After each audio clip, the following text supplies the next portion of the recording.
Students, हम लोगों ने पिछली बार मेंडल से जो विचलन, मतलब मेंडलवाद से जो विचलन में दो कॉन्सेप्ट्स पढ़े थे। एक पढ़ा था हमने अपूर्ण प्रभाविता और एक पढ़ा था हमने सह प्रभाविता, मतलब इनकम्प्लीट डोमिनेंस एंड कोडोमिनेंस। अब इसी मोनोहाइब्रिड क्रॉस, मतलब एक संकर संकरण जो मेंडल ने किए थे, उसमें दो और डेविएशन हमारे बचे हैं। इसके बाद एक और है, वो हम लोग अगली बार पढ़ेंगे। आज हम लोग दो पढ़ रहे हैं, एक है घातक जीन्स और एक है आपका बहुप्रभाविता, मतलब lethal genes and pleiotropic genes. ठीक है, इसमें दोनों में एक कॉमन एग्जाम्पल है, वो कॉमन एग्जाम्पल है सीकल सेल एनीमिया के इनहेरिटेंस का, मतलब हशियाकार रक्त अल्पता जो एक मनुष्य के अंदर बीमारी होती है, वो उसके बारे में, उसका इनहेरिटेंस कैसे होता है, वो इन दोनों जीन्स के द्वारा समझाया जा सकता है। ठीक है ना। तो सबसे पहले तो मैं आप लोगों को इस बीमारी के बारे में बता देता हूँ, हशियाकार रक्त अल्पता क्या है। ठीक है ना। हशियाकार रक्त अल्पता एक जीन म्यूटेशन के कारण होने वाला आनुवांशिक रोग है, मतलब it is a genetic disorder due to the gene mutation.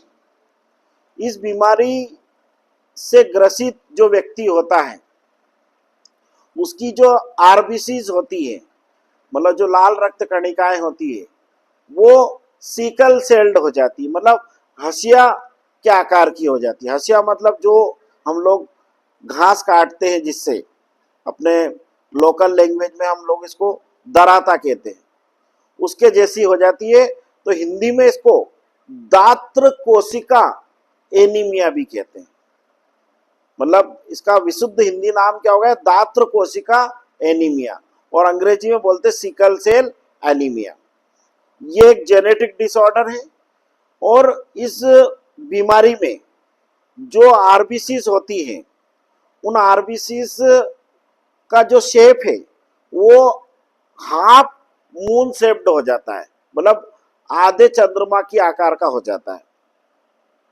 अब उसका क्या कारण होता है, तो उसका कारण होता है हीमोग्लोबिन में एक गलत अमीनो एसिड के जुड़ने से। आप लोगों को सभी को मालूम है, हीमोग्लोबिन हमारे आरबीसीज के अंदर पाया जाने वाला एक प्रोटीन है, जो लगभग 600 एमिनो एसिड से मिलकर बना होता है। मतलब हमारी बॉडी के अंदर, ह्यूमन बॉडी में पाए जाने वाला सबसे कॉम्प्लेक्स प्रोटीन है। हीमोग्लोबिन से एक और कॉम्प्लेक्स प्रोटीन नेचर में पाया जाता है, हीमोसाइनिन। क्योंकि वो हमारे अंदर नहीं होता है, वो जो आर्थ्रोपोड एनिमल्स होते हैं उनके अंदर वो रेस्पिरेटरी पिगमेंट के रूप में पाया जाता है। तो अभी हम लोग हीमोग्लोबिन पे फोकस करते हैं। हीमोग्लोबिन के बारे में मैं आपको पूरा बेसिक आइडिया दे देता हूं। पहले हीमोग्लोबिन 4 पॉलीपेप्टाइड चेन से मिलकर बना होता है, जिनमें 2 अल्फा चेन होती है और 2 बीटा चेन होती है।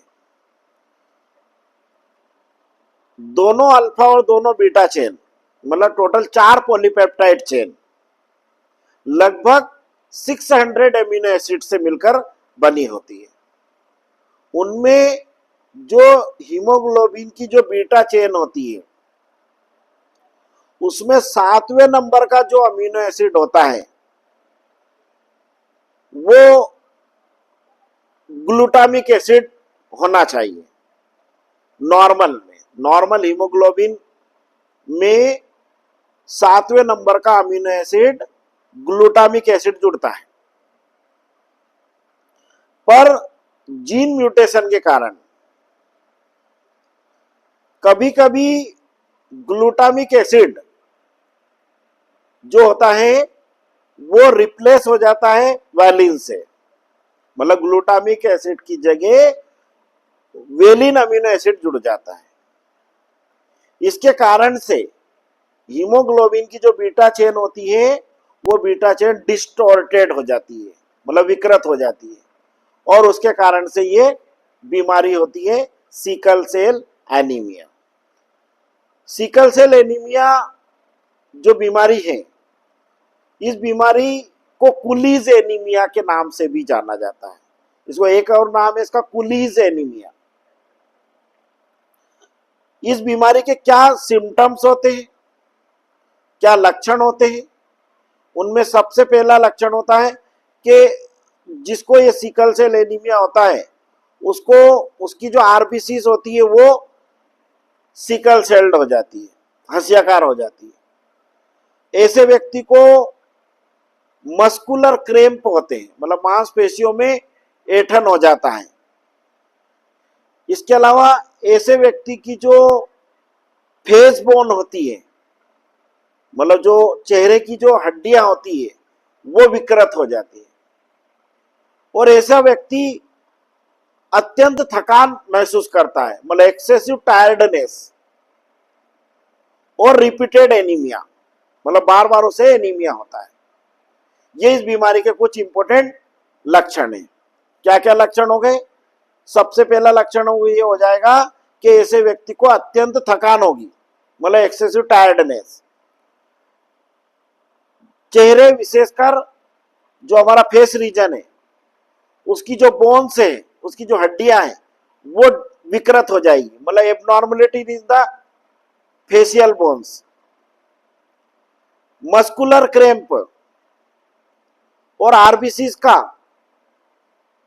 सिकल सेल्ड होना, ये इस बीमारी के कुछ इंपॉर्टेंट कैरेक्टरिस्टिक्स होते हैं। इस बीमारी से रोगी से जो ग्रसित व्यक्ति होता है, मतलब the person who suffering from sickle cell anaemia has one advantage also, उसको एक लाभ भी होता है। वो लाभ यूं मान के चलो कोई लाभ तो नहीं है, बट उसको मलेरिया नहीं होता है। मलेरिया क्यों नहीं होता है? क्योंकि जो मलेरिया का जो पैरासाइट है प्लाज्मोडियम वाइवेक्स, जिससे मलेरिया होता है, वो प्लाज्मोडियम वाइवेक्स ऐसे व्यक्ति की आरबीसीज में अपना लाइफ साइकिल पूरा नहीं कर पाता, अपना जीवन चक्र पूरा नहीं कर पाता। ऐसे व्यक्ति मलेरिया रोग के प्रति प्रतिरोधी, ऐसे व्यक्ति मलेरिया नहीं होता। ये इस बीमारी का एक सीक्रेट एडवांटेज है।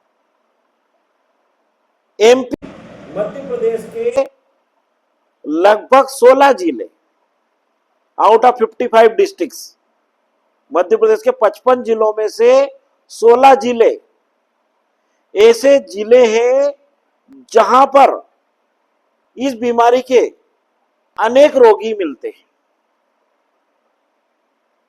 मतलब मध्य प्रदेश के कुछ जिले जैसे बालाघाट, मंडला, शहडोल, उमरिया, ये कुछ जिले ऐसे हैं जहां पर आपको बहुत सारे सिकल सेल एनीमिया रोग से ग्रसित मिल जाएंगे आपको, क्योंकि इन रीजन्स में ये जो डिजीज है जेनेटिक डिसऑर्डर के रूप में जनरेशन आफ्टर जनरेशन,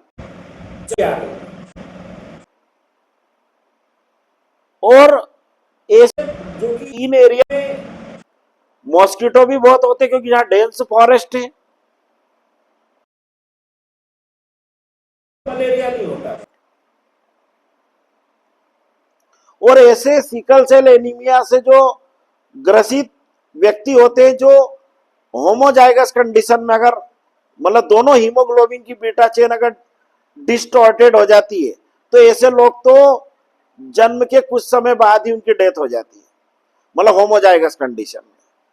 और हेट्रोजाइगस कंडीशन में मतलब एक चेन नॉर्मल है और एक चेन उसकी डिस्टॉर्टेड है, मतलब एक चेन में तो बड़ा सही मतलब न्यूट्रिशन नहीं हुआ, बट उसकी एक चेन में ग्लूटामिक एसिड की जगह वेलिक एसिड जुड़ गया, तो उसकी एक चेन डिस्टॉर्टेड रहेगी और एक नॉर्मल रहेगी। ऐसा व्यक्ति उस बीमारी का कैरियर रहेगा, वाहक रहेगा, मतलब उसके अंदर जितनी आरबीसीज रहेगी, उन आरबीसीज में 50% आरबीसीज तो नॉर्मल रहेगी, और 50% आरबीसी जो रहेगी वो सिकल सेल्ड रहेगी, और ऐसा व्यक्ति सरवाइव करेगा। और सिकल सेल एनीमिया जो ग्रसित जो बीमारी से लोग रहते हैं, उनका एवरेज लाइफ स्पान 16 ईयर का होता है। हालांकि जीन थेरेपी से बहुत हद तक इस बीमारी को कंट्रोल किया जा सकता है। तो जहां पर ये बीमारी, इन जो मैंने अभी आपको बताया 16 जिलों में एमपी के हैं, तो वहां पर लोगों की जेनेटिक काउंसलिंग भी की जाती है, मतलब उनकी अनुवांशिक सलाहकारी भी की जाती है। मतलब वहां पे जो लोग होते हैं जो विवाह योग्य होते हैं, उनकी विवाह के पहले और विवाह के पश्चात जेनेटिक काउंसलिंग भी होती है। मतलब सरकार, गवर्नमेंट इस बीमारी को इरेडिकेट करने के लिए, इस बीमारी को ना हो, ये सोसाइटी में ना फैले, ना इसका प्रसार हो, इसके लिए गवर्नमेंट अपने लेवल पर बहुत काम कर रही है। बट ये बीमारी है, और सबसे बड़ी समस्या है कि कॉन्टेजियस डिजीज नहीं है ये, मतलब छुआछूत का रोग नहीं है ये, कि जैसे किसी को है और उस व्यक्ति के अगर आप कांटेक्ट में रहोगे तो आपको वो बीमारी नहीं होगी। हाँ, उस व्यक्ति के साथ यदि कोई व्यक्ति विवाह संबंध बनाएगा तो उसकी अगली जनरेशन में वो डिजीज इनहेरिटेड हो जाएगी, मतलब उस बीमारी की वंशानुगति हो जाएगी। तो ये बहुत ही एक खतरनाक बीमारी है ये सिकल सेल एनीमिया, जिसको हम लोग सामान्यतः कुलीज एनीमिया भी कहते हैं। और ये जो सिकल सेल एनीमिया क्यों इतनी हाईलाइटेड है और क्यों इसको बोर्ड के एग्जामिनेशन के अंदर हर साल पूछते हैं, उसका सबसे बड़ा कारण है कि ये जो एक बीमारी है जो दो जीन्स की इनहेरिटेंस का एक कॉमन एग्जाम्पल है। मतलब घातक जीन्स की वंशागति का भी ये श्रेष्ठ उदाहरण है। मतलब it is a best example of lethal gene inheritance as well as pleiotropy, मतलब बहुप्रभाविता का भी ये बेस्ट एग्जाम्पल है। तो सबसे पहले हम घातक जीन्स की बात करते हैं कि घातक जीन्स क्या होते हैं, लीथल जीन्स क्या होते हैं, लीथलिटी क्या होती है। तो मैं आपको सबसे पहले बता देता हूं घातक जीन्स क्या होते हैं, हमारे जीनोटाइप और फिनोटाइप को डिटरमाइन करते हैं। बट कुछ जीन्स ऐसे होते हैं जो उस इंडिविजुअल, उस ऑर्गेनिज्म की वाइबिलिटी को, मतलब उसकी जीवन प्रत्याशा को भी प्रभावित करते हैं। ऐसे जीन्स को घातक जीन्स तथा इनकी वंशागति को घातक जीन्स की वंशागति कहते हैं। मतलब जीन्स जनरली किसी जीवधारी के वाइबिलिटी को, मतलब उसकी जीवन प्रत्याशा को प्रभावित नहीं करते। बट कुछ जीन्स ऐसे होते हैं, यदि वो होमोजाइगस कंडीशन में आ जाते हैं तो वो उस जीवधारी की मृत्यु का कारण बनते हैं। ऐसे जीन्स को घातक जीन्स और इनकी वंशागति को घातक जीन्स की वंशागति कहते हैं। इसको इंग्लिश में कैसा हो जाएगा, some genes even though they determine the genotype and phenotype of the organism, but some genes are there which causes the viability of an individual. Such genes are called lethal genes and their inheritance is called lethality. और इसका classical example हमें को देखने को मिलता है हास्यकार रक्त अल्पता रोग के इनहेरिटेंस में, मतलब in the inheritance of sickle cell anaemia. ठीक है, अब उसके बाद दूसरा जो है बहुप्रभाविता, मतलब प्लियोट्रॉपी। प्लियोट्रॉपी की या बहुप्रभाविता की क्या परिभाषा होती है कि कुछ जीन्स अपने एक से अधिक रूप प्रकट करते, some genes express more than one effect in the body of organism during their inheritance. इस घटना को बोलते बहुप्रभाविता या प्लियोट्रॉपी, और ऐसे जीन्स को बोलते प्लियोट्रॉपिक जीन्स। और इनकी इनहेरिटेंस का भी सबसे बेस्ट एग्जांपल आपने को देखने को मिलता है हास्यकार रक्त अल्पता में। तो 12th क्लास में 2-3 टाइप से क्वेश्चन आता है इसका। एक तो क्वेश्चन ऐसा पूछ लेते हैं, बहुत ही सरल प्रश्न हो जाता है वो तो, कि हास्यकार रक्त अल्पता क्या है, what is sickle cell anaemia. तो इसका तो बहुत ही सिंपल आंसर हो जाएगा, हास्यकार रक्त अल्पता एक अनुवांशिक रोग है जो जीन उत्परिवर्तन के कारण होता है, जीन म्यूटेशन के कारण होता है, ठीक है। और इस रोग से ग्रसित व्यक्ति में हीमोग्लोबिन की जो बीटा श्रृंखला होती है, जो बीटा चेन होती है, वो विकृत हो जाती है। और इस बीमारी के जो सिम्टम्स होते हैं, वो सिम्टम्स मैंने अभी आपको बताया, अत्यधिक थकान होना, मांसपेशियों में क्रैम्प होना, जबड़े की और चेहरे की अस्थियों का विकृत होना, और आरबीसी का हास्याकार होना, मतलब muscular cramp, deformities of facial और jaws bone, excessive tiredness, sickle cell RBCs, ये इसके कुछ सिम्टम्स होते हैं, ठीक है। अब ये कैसे ही बीमारी होती है, कैसे इसका इनहेरिटेंस होता है, वो हम लोग समझते हैं, ठीक है।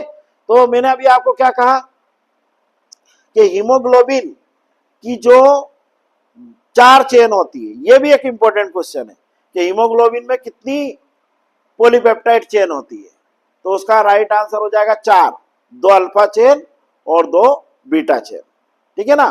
तो इसका कैसे इनहेरिटेंस होता है, ये मैं आप लोगों को पूरा इसका इनहेरिटेंस समझाता हूं कि सिकल सेल एनीमिया कैसे एक जनरेशन से दूसरी जनरेशन में जाता है, ठीक है ना।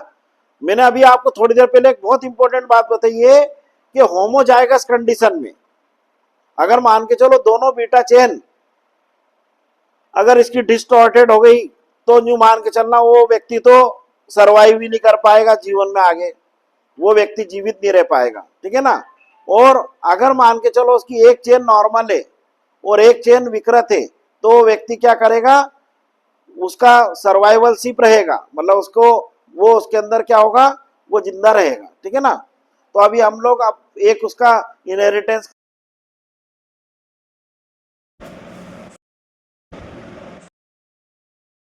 हीमोग्लोबिन ये जीनोटाइप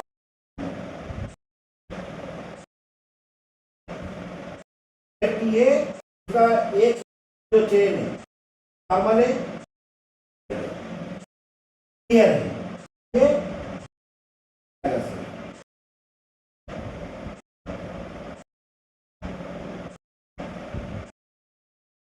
इस हेटेरोजाइगस, ठीक है। ये पेरेंट्स, ठीक है, हेटेरोजाइगस से इसमें जो गैमेट तो नॉर्मल हीमोग्लोबिन बीटा चेन वाला, और एक क्या होगा, तीन से जाएंगे, एक तो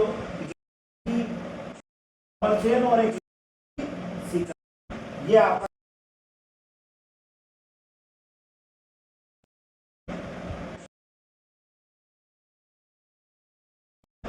इसका इसका इस गैमेट के फर्टिलाइजेशन हो गया, इसका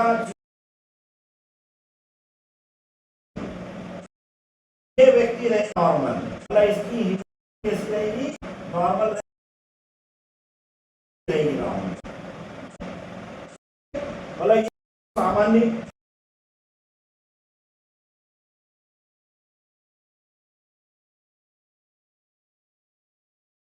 फर्टिलाइजेशन, तो ये होगा HBA